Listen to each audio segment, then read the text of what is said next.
Hello everyone, welcome to Endless English. It's a very well-known fact that parents are our first teachers. A boy's first hero is his dad. There's no love on the earth greater than that of a father for his son. He expects his son to be good as he meant to be.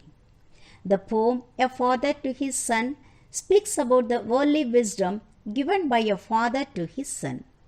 Here he thinks that it's the right time to guide his son to lead a successful life. Really, it's a crucial moment where every father should realize his duty in protecting his adult son from the impact of the modernity.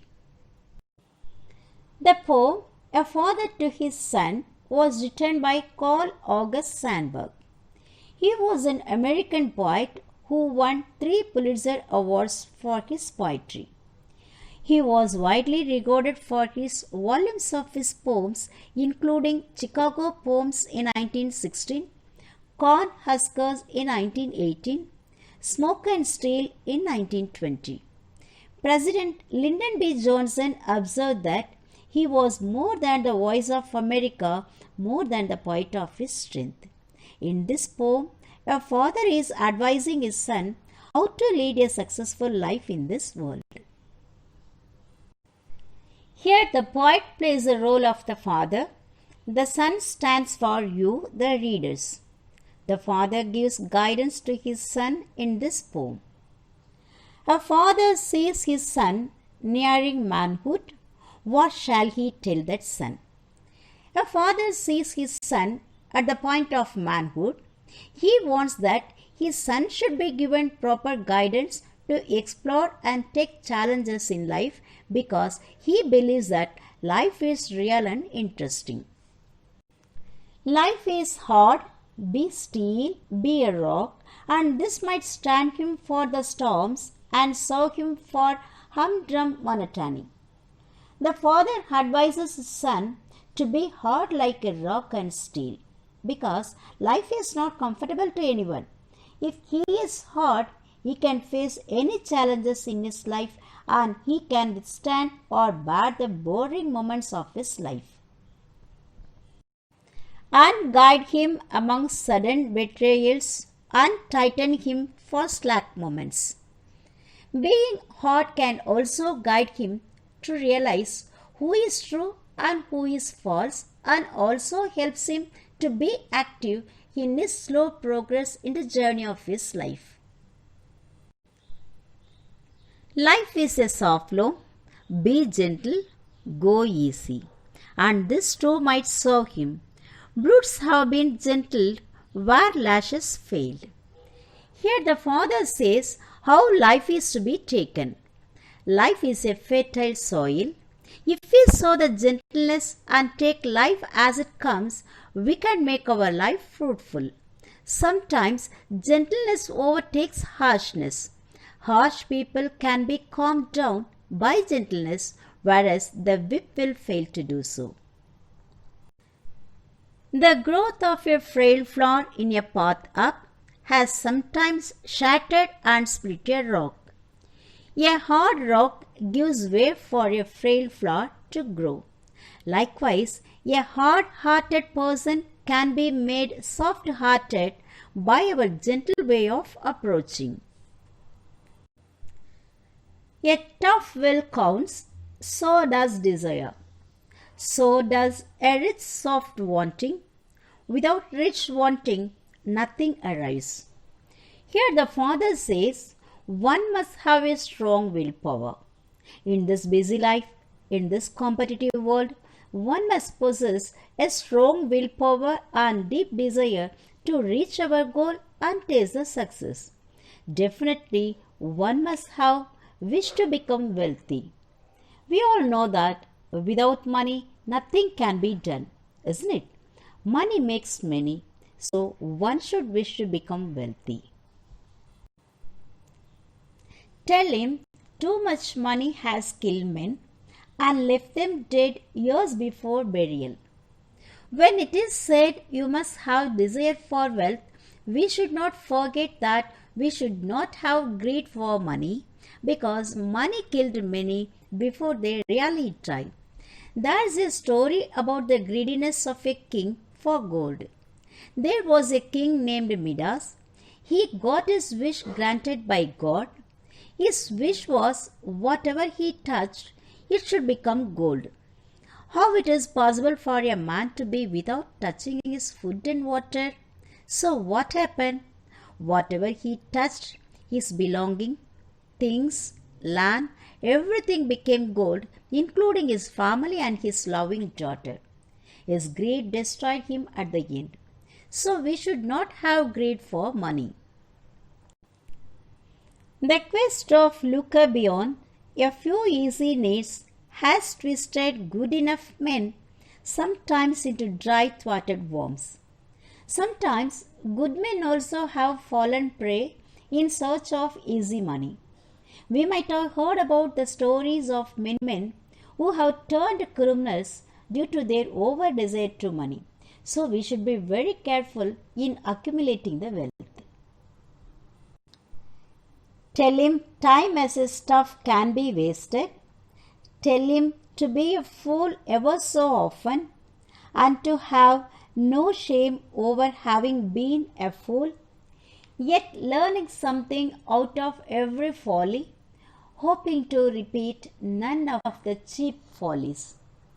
Here the father advises his son to have a thirst for knowledge. According to him, time can be spent in leisure, it's not a waste. When you seek knowledge, you need not worry about to be called a fool for not knowing things. At the same time, learn from your mistakes and never repeat the silly mistakes you have done. Thus arriving at intimate understanding of a world numbering many fools. Tell him to be alone often and get at himself, and above all tell himself no lies about himself, whatever the white lies and protective fronts he may use against other people. Here the father says how to take up your mistakes and evaluate yourself. By never repeating the mistakes, you can understand the world around you with a number of fools. So first of all, you must be clear in your efforts so that you can avoid the obstacles and hindrances. Have self-analysis. Be alone with your thoughts to improve yourself.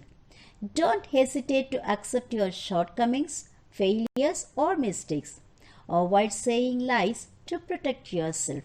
Be honest and go ahead. Tell him solitude is creative if he is strong, and the final decisions are made in silent rooms. Here the father says to his son to be in loneliness to take solid decisions. If you are strong, loneliness helps you to be creative. Mostly, final decisions are taken in loneliness only in silent rooms. Tell him to be different from other people if it comes natural and easy being different. Here the father tells his son to be different from others. He should be special and distinct. When he possesses this quality naturally, then being different will become very easy. So the father wants his son to be unique. Let him have lazy days, seeking his deeper motives. Let him seek deep for where he is born natural. The father advises his son to take time to realize what are his inborn qualities and abilities and why he is born in this world.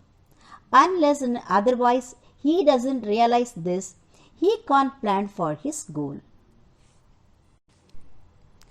Then he may understand Shakespeare and the Wright brothers, Pasteur, Paolo, Michael Faraday, and free imaginations bringing changes into a world resenting change. Here the father says how one can understand the great personalities of this world. When the son knows his abilities, He can understand the great personalities like Shakespeare, the great dramatist, Wright brothers, the great inventors, Louis Pasteur, the great scientist, Paolo, the great poet, Michael Faraday, the great scientist, and bring changes into the world. The world which dislikes changes actually needs changes. He will be lonely enough to have time for the work he knows as his son. When the world dislikes the changes, the son, you, will come to know it's time for you to be on your own and work to achieve like others whom we mentioned above, who brought a major change in this world. Time is the coin of your life. It's the only coin you have, and only you can determine how it will be spent. Be careful, or else others will spend it. Here the father, the poet says, opportunity knocks at your door once. If you miss it, you'll never get it back. So be careful and wise in using your talents, abilities, wealth and opportunity.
Hello, my dear ones. Your captain is your father. He will tell you what to do. Listen to him. You will see the land of treasure. The imprint of your dad will forever remain on his son. Your dad is your Superman who makes you a super son. Be a good son and a good daughter to your father. Till we meet in the next lesson, it's bye from Vijay Edison. Thank you.